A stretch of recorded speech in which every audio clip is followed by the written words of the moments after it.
Sometimes we are blind to our own needs. When there's a discomfort or a dissatisfaction, we can identify that there's probably something that needs to be met, but being able to zero in on what it is, much less figure out strategies to get that need met, sometimes is a little bit more challenging.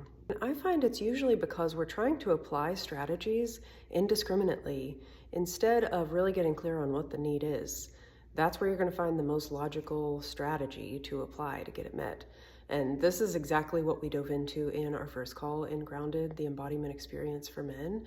And by the end of the call, each of the men were able to identify one of their core needs that had been going unmet for years. Here's one thing that I know about masculine energy is that when you have the clarity, you take action.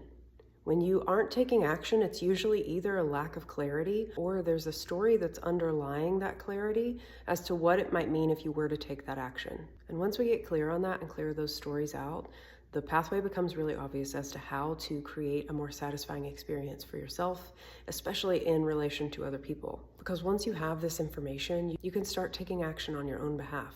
And that's when you start to feel your sense of agency come online.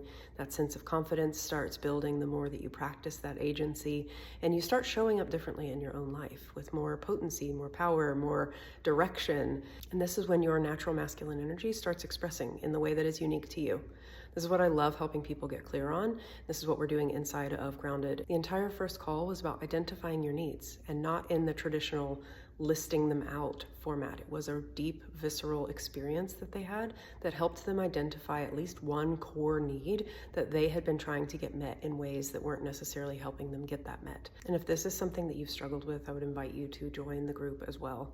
The doors close tomorrow, the 13th of November, because after that, we're going to get a little deeper into where these stories have been coming from that are showing up in your adult relationships and keeping them less satisfying than they could be.